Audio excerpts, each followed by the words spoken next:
He gets an A+ on keeping them all alive and fed and mostly on time to all of their activities while I'm on the road. I haven't lost one yet, so.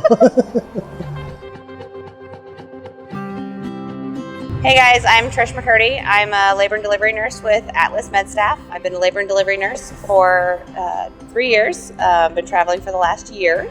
I'm Aaron McCurdy. I'm a farmer and her husband. Well, we will have been married 15 years in August. We've got 3 kids, varying ages, 14, almost 10, and 7. 2 boys and a girl. Yep. And plus a horse, a dog, 2 stray cats, 100 cows. We actually met while we were in the military. We're dual veteran. I'm originally from Arizona. Aaron's originally from Iowa. We met while we were both stationed in Fort Polk, Louisiana. Well, obviously traveling is such a huge radar for a lot of nurses. And because there's so many pros and cons to all of it. I mean, obviously with a staff job, it's nice to be able to say that you're at the same place every day. But coming from the military, I really like the idea of being able to like move on to another place and move on to a different hospital, different people, and kind of getting to move around a little bit. My kids are my life. And so I wanted to be home more for them. And so I kind of said, I think if we do this right, I mean, in theory, on paper, it looks like I might actually be home more than what I'm currently at now as a full-time staff nurse at a critical access hospital.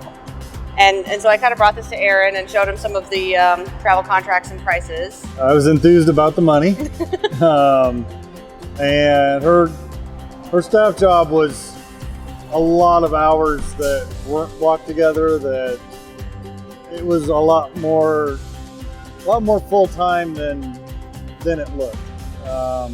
It made a lot of sense to be able to block all that together and end up, even though she has to travel back and forth, with everything blocked together, it's actually more time at home. So, why haven't you already done it?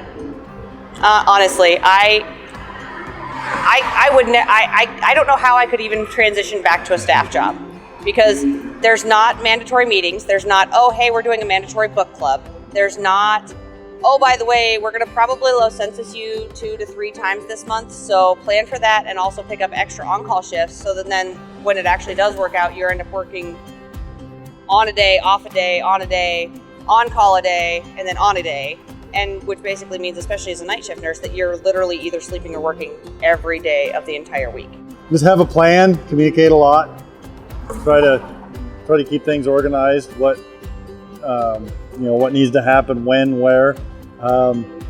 Google Calendar, shared calendar, we live out of that thing.